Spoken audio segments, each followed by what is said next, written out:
होगा? इस पर बात करने के लिए आईपीजीए के सेक्रेटरी सतीश उपाध्याय हमारे साथ हैं। सतीश जी नमस्कार।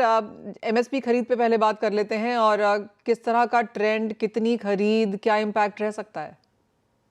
Thank you Manisha ji. MSP में खरीद का अभी प्रिपरेशन चल रहा है।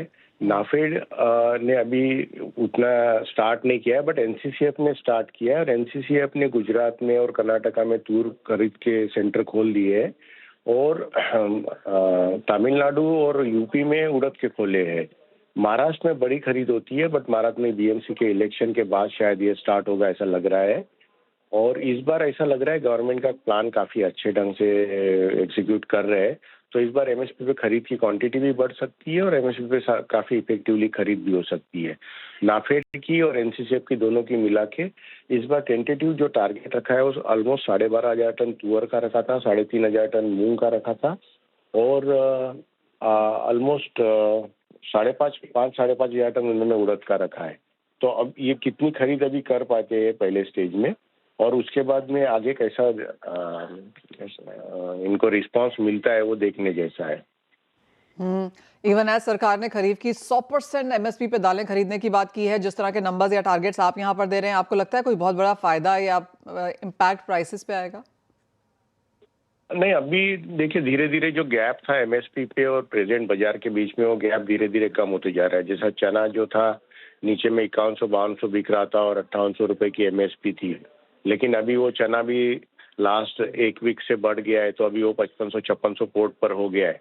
तो अगर एमएसपी और प्रेजेंट मार्केट में अगर डिफरेंस बढ़ा रहेगा तो किसान गवर्नमेंट को देंगे। अगर एमएसपी और प्रेजेंट मार्केट जो रहता है वो अगर सेम रेट रहा या थोड़ा 100-200 कम भी रहा तो गवर्नमेंट को फार्मर इतना देना इच्छुक नहीं रहता है, क्योंकि उसमें प्रोसेस लंबी रहती है और सारा वो फॉर्मेलिटीज करते करते वो किसान थक जाता है।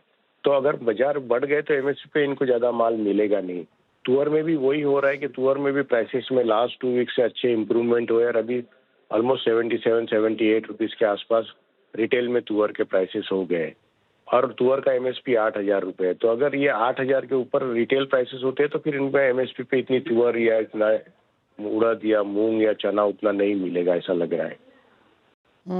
सतीश जी 2025 दालों के लिए बहुत खास नहीं रहा इन सेंस ऑफ प्राइसेस, जहां पर हम एमएसपी के आसपास, एमएसपी के नीचे यहां पर भावों को देखते रहे। इस साल की शुरुआत थोड़ी सी अच्छी हुई है, आपको लगता है भावों में एक सपोर्ट रहेगा लगातार? अभी लग रहा है मनीषा जी, क्योंकि लास्ट ईयर क्या जो कैरी ओवर था पूरा वाइप आउट हो गया ऑलमोस्ट, और लास्ट ईयर काफी ट्रेडर्स ने, स्टॉकिस्ट ने, सबने मार खाई थी, तो वो इतने इंटरेस्टेड भी नहीं थे पल्सेस में ट्रेड करने में। और अभी थोड़े लास्ट 2 वीक से बाजार सब पॉजिटिव है, तो सबको थोड़ा बहुत पैसा मिल रहा है, माल भी कट रहा है। अगर यही ट्रेंड चलता रहा तो लगता है कि इस बार थोड़े बाजार पॉजिटिव रहेंगे। जो लास्ट ईयर में अपन ने ग्रे देखा था वो शायद इस साल थोड़ा पॉजिटिव दिखेगा और गवर्नमेंट के पास भी कैरी ओवर नहीं है, बफर स्टॉक भी इतना नहीं है, तो शायद थोड़ा और सपोर्ट मिल सकता है प्राइसेस की। और with in this Satish ji कहाँ पर एक बेहतर गेन्स आता हुआ देखेंगे आप सभी दालों के बीच में? आपको लगता है तुअर चना बेहतर कर सकते हैं? तुअर ऑलरेडी मनीषा जी सुधर चुका है, बट और भी यहाँ से थोड़ा ठीक हो सकता है तुअर। मुझे लगता है तुअर आने वाले टाइम में और यहाँ से 5-10% बढ़ सकती है।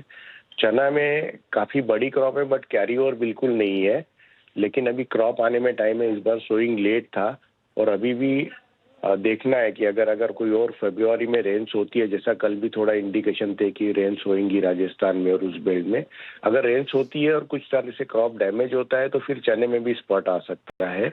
मसूर का भी सेम स्टोरी है कि मसूर में काफी ज्यादा ठंड पड़ रही है सेंट्रल इंडिया में और ईस्टर्न इंडिया में, तो वो ज्यादा होने से कहीं उसको नुकसान नहीं हो, पाला नहीं पड़े, वो भी एक देखने जैसा है।